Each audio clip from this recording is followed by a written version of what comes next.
I visited my grandma in the village. There are strange rules to follow. I grew up in the city, but my childhood did not begin there.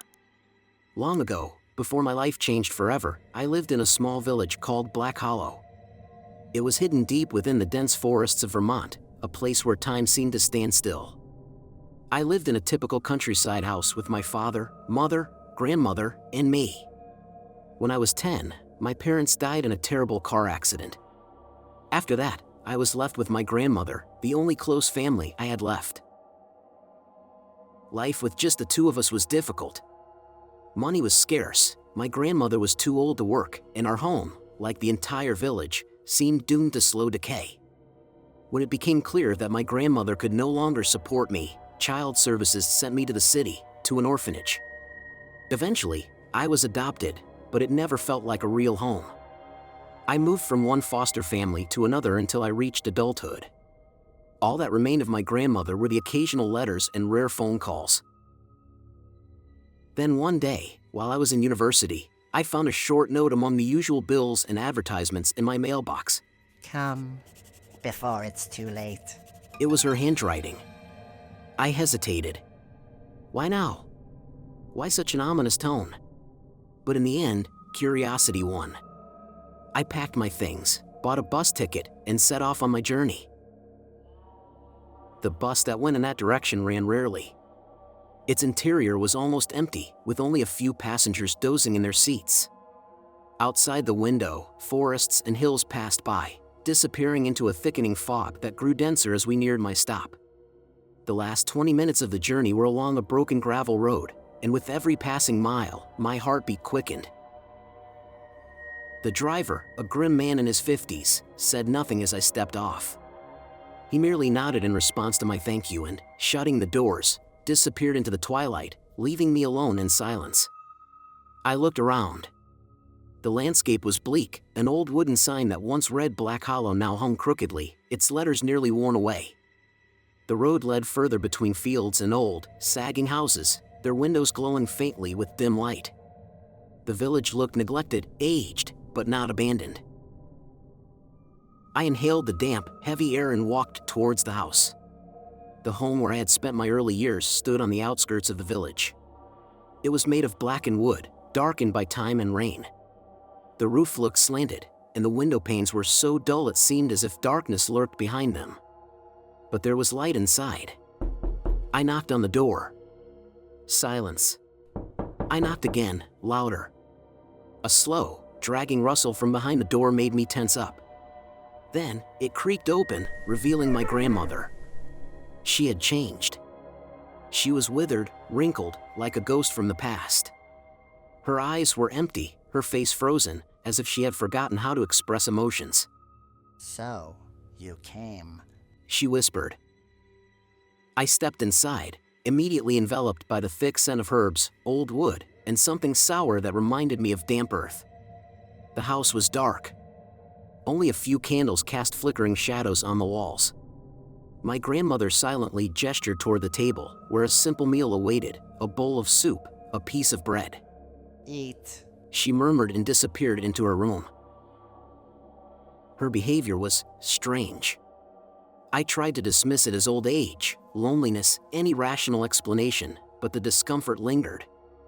I quickly finished my meal and went to my old room. It was just as I remembered from my childhood. But now, it was old, dusty, as if no one had lived in it for years. I sat on the bed, hearing it creak under my weight. There was something under the pillow. I reached out and pulled out an old notebook, worn and yellowed with age. The cover bore carved initials, J.H. The name of my grandfather, whom I had never known. I opened the first page. The handwritten text began with the words, "If you are reading this, then you can no longer trust anyone, not even those who seem familiar." I stared at the notebook page, feeling a chill run down my spine. The hastily written words looked smudged, as if my grandfather had written them in a rush, in fear. I swallowed hard and turned to the next page. There was another entry. "I don't know what made you return to this cursed place, but you must remember the rules.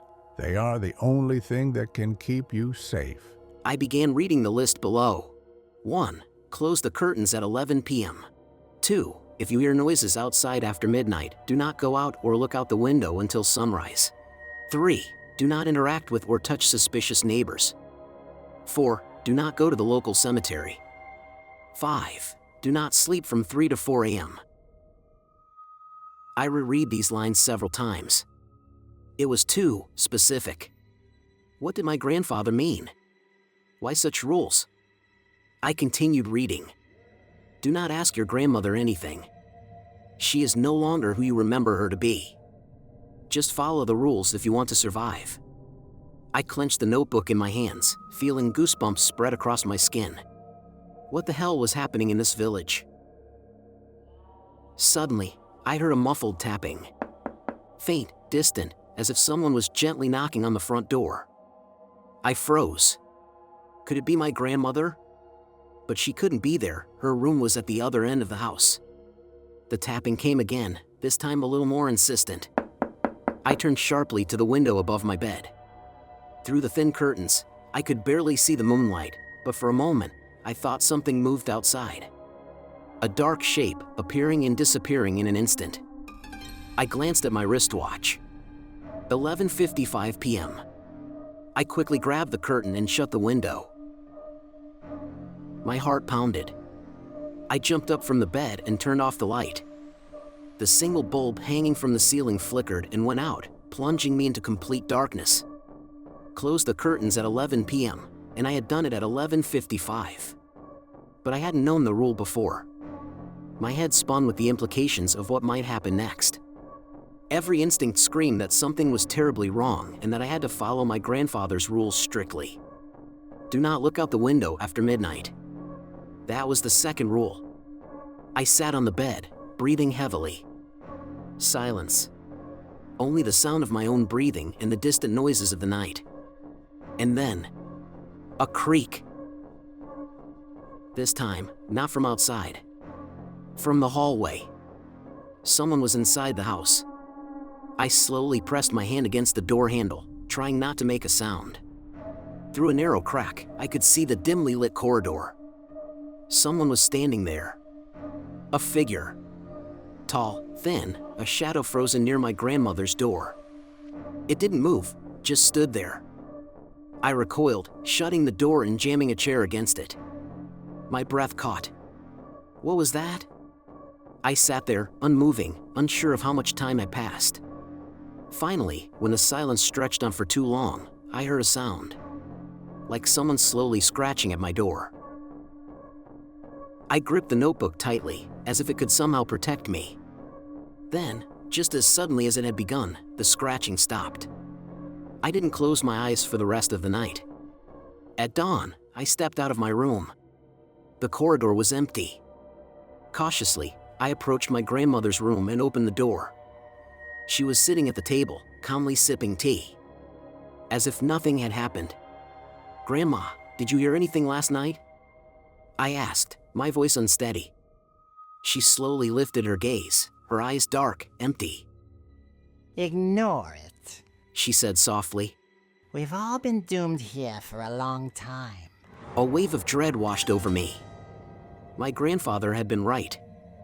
And I realized something else. My grandmother was no longer the person I remembered. After my grandmother's words, I found no peace. We have all been doomed here for a long time. This phrase echoed in my mind over and over again. What did she mean? Was she talking about herself, about us, about the village, or about something greater that I had yet to understand? I tried to talk to her, but she silently sipped her tea, staring through me as if I were just a shadow in her world. Her gaunt face, empty gaze, and eerie silence filled me with an even deeper unease. Something in this house, in this entire village, was unspeakably wrong. When she wasn't looking, I grabbed the notebook and stepped outside. The village looked the same as the day before: old, slanted houses, narrow roads, scattered patches of land long abandoned. But now, I noticed details that hadn't seemed important before. Curtains in the neighboring houses shifted slightly, though there was no wind. Someone was watching me. The street was almost silent, except for the rustling of leaves and the hoarse cawing of a crow perched on a dead tree. I stopped by the old well where I used to quench my thirst as a child. Peering down, I saw that the water was gone. I opened the notebook. Flipping through the pages, I found a new entry that hadn't been there yesterday. If you're reading this, it means you survived the first night. But don't relax. The worst is yet to come. The following days will become harder. They are watching you, waiting for you to slip up. Remember, if someone from your childhood speaks to you, do not answer. Do not enter the forest after 7 p.m. If you find another notebook, do not read it. A wave of nausea hit me. The list was becoming increasingly insane, but after last night, I had no choice but to take it seriously. I shut the notebook and looked around. The windows of the houses were empty, yet I knew someone was there. A strange feeling crept over me. I was not alone here. As I made my way back to the house, I noticed Aunt Susan on a neighboring property. I used to visit her often as a child because she kept Jersey cows, small, reddish, large-eyed, and incredibly friendly creatures. I had fed them many times before. But today, the pen beside the barn where the cows used to be was empty. For a moment, I lost myself in memories and walked closer to the pen, peering into the darkness of the barn. My gaze drifted to the far corner of the enclosure. It was covered in dark, viscous stains. Cold sweat broke out along my spine, and I snapped back to reality. Still staring into the barn's shadows, I saw movement. Climbing over the fence, I approached the entrance. From the ceiling hung a metal hook on a rusted chain, and on that hook hung Aunt Susan's body. The moment I registered the sight, a scream tore from my throat, and I bolted. The rest of the day passed in unbearable tension. Back home, I made a firm decision. I had to return to the city. But no more buses were running that night, meaning I had to endure one more night. I barely spoke to my grandmother, avoiding her gaze. The more I observed her, the more I realized she was not the woman I remembered. She moved slowly, almost mechanically, her lips barely moving as if she was whispering to herself constantly. I did not mention Aunt Susan, nor did I ask any questions. As night fell, my fear intensified. I locked the door and checked the windows again. At 10:59 p.m., I drew the curtains, making sure not a single sliver of light escaped my room. Midnight arrived. At first, there was only the wind. Then, a faint creak, like wooden boards contracting in the cold. And then, a soft tapping at the window. I clenched the blanket, holding my breath. Do not look out the window, I reminded myself repeatedly. But this time, something was different. A light began seeping in from under the door, not yellow like a lamp, but pale, eerie, like moonlight bent at the wrong angles. And then, I heard a voice. Open up. It was my grandmother's voice. I knew she was asleep in her room. I knew I couldn't open the door. But the voice sounded so familiar, so human. I got up, took a step toward the door, and then, a notebook slid through the gap beneath it, as if someone had pushed it toward me from the other side. I picked it up, and at the last second, I remembered the final rule. If you find another notebook, do not read it. I dropped the copy onto the floor and stepped back. The voice outside changed. Open up, please. It pleaded. But now, it sounded hollow. I didn't move. My breath was caught in my throat. Then I heard it. Scratching against the wood. Slow, drawn out, unbearable. The door trembled as if something was trying to claw its way inside. My grandmother's voice twisted, warping into something unnatural, growling, moaning, screaming, all while the scratching continued. It went on for over an hour, and by the time it stopped, I felt as if I had aged years in mere minutes. At 3 a.m., a new sound started. A rhythmic tapping against the window. I felt myself losing control. Fueled by a surge of adrenaline, I reached under the couch and grabbed the axe I had placed there earlier. Taking a deep breath, I yanked the curtain open. What I saw will haunt me for the rest of my life. The image still appears in my nightmares. A crowd of villagers stood in my yard. Their movements were slow, Unnatural, their faces pale and lifeless. Strange shadows weaved between them, their eyes burning a deep, malevolent red. I couldn't tell if I was losing my mind or if this was real. Meanwhile, the scratching at my bedroom door turned into furious pounding, as if someone was trying to break it down. Without thinking, I threw open the window and leaped outside, straight into the crowd of eerie, corpse-like villagers. I ran as fast as I could, weaving through the streets. But a single misstep ruined everything. The last thing I remembered was falling onto the cobblestone street, before everything went black. I woke up lying on my back on damp ground. Cold seeped into my body, and the heavy air of the cemetery pressed against my lungs. Everything around me felt unnaturally silent, only the wind rustling the brittle leaves between the tilted gravestones. Slowly, I pushed myself up, dizziness washing over me. What had happened? The last thing I remembered was the voice behind the door, the scratching, and the darkness. And now I was standing in the middle of a graveyard, my hands trembling, my knees scraped. My clothes were stained with dirt and blood, as if I had fallen and dragged myself across the ground. Lifting my head, I looked around. Heavy stone crosses, abandoned graves, and monuments leaning with time. But something was wrong. I saw the names. Please do not forget to subscribe to the channel. My dream is 100 subscribers, and it's up to you to make it happen. On every grave, familiar surnames were engraved. These were the same people I had seen in the village just yesterday. The neighbors who had silently watched me. My grandmother. The man who had passed by the well. Susan, who had hung in the barn. All of them. The dates of death? Most of them had died over a year ago. I stumbled back, my heart pounding in my chest. This couldn't be real. They had been alive. I had seen them, heard their voices just yesterday. My grandmother had spoken to me. Or had she? I clutched my head, trying to calm myself. This was just a nightmare, a terrible dream I was about to wake up from. But the wind, the cold, the dampness beneath my feet, all of it felt too real. I needed to find a way out. Fear gripped me, but I forced myself to move forward. As I navigated through the gravestones, something made me freeze in place. My own grave. Roughly carved letters spelled out my name. The date of death was today. I couldn't move. My legs turned to lead, my lungs refused to draw air. My own grave. My own name. I was supposed to be dead. No. I whispered to myself.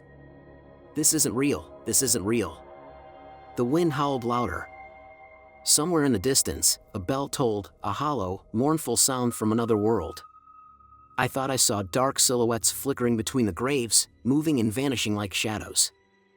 I didn't wait. I ran, blindly pushing forward through the undergrowth, past tombstones, stumbling, falling, and getting up again. I didn't care where I was going, I just needed to get away. At last, I saw the exit. Rusted gates stood slightly open, beyond them a cracked road leading away. I burst through and never looked back. The road to the bus stop was a blur. I walked mechanically, not processing anything around me. My only thought was to escape, to leave this place far behind. Finally, I reached the bus stop. Night had faded into a gray, dull morning. A bus stood on the road. I approached, barely able to stay on my feet. I had no money, my phone was gone, and my vision swam. The driver, a burly man in a worn-out cap, glanced at me, a knowing smirk on his lips. I figured, he muttered, chuckling. You all come back from that village the same way. I wanted to ask what he meant. I wanted to explain what had happened. But I had no words left. I simply collapsed into a seat, closed my eyes, and fell into a deep, dreamless sleep. Now, I sit in my apartment, at the kitchen table, staring at the dim glow of my laptop screen, writing this story. More than 5 years have passed, yet I remember every detail as if it happened yesterday. The longer I try to convince myself that it was all a trick of my imagination, the clearer those terrifying moments become in my memory. After that trip, I tried to find a rational explanation. At first, I believed it might have been a hallucination, caused by stress or some deeply buried memories my subconscious had unearthed. I started searching for information about similar occurrences. On forums, I found eerie stories about people who visited villages that seemed to no longer exist. Some of them spoke of faceless neighbors, whispers in the darkness, and even finding their names engraved on tombstones. But these were only fragments. I was haunted by dreams almost every night. I would wake up with my heart pounding, drenched in cold sweat, as visions of that graveyard replayed before my eyes. I saw people standing silently in the twilight among the tombstones, saw my grandmother's silhouette at the window. I heard that same whisper, Come back. These nightmares, this fear, it all slowly shattered my psyche. A few months after my return, I ended up in a psychiatric hospital. I was diagnosed with severe PTSD, and a year of my life vanished within the white walls of the institution, where doctors tried to convince me that none of what I remembered was real. That it was all the result of stress, childhood trauma. That black hollow didn't exist. That my grandmother had died long before my supposed journey. But I saw her. I spoke with her. I felt her touch. I heard her voice. When I was discharged, I tried to rebuild my life, to forget everything. But some things cannot be forgotten. One day, I gathered the courage to return to the archives. I searched for information about the village, its residents, my grandmother. But the more I looked, the fewer answers I found. It was as if the village had never existed. No records of it appeared in modern registries, and the ones that did exist were ancient. The last time the place was mentioned in official documents was over 100 years ago. So what happened to me? I still don't know. But I do know that I will never return there. Never again will I cross that boundary where broken roads lead to nowhere. I hope that by writing this, I might find some relief. That perhaps, by putting this story on paper, I can finally let go of it. But I know that is impossible. Because I still feel their eyes on me. This is my true story.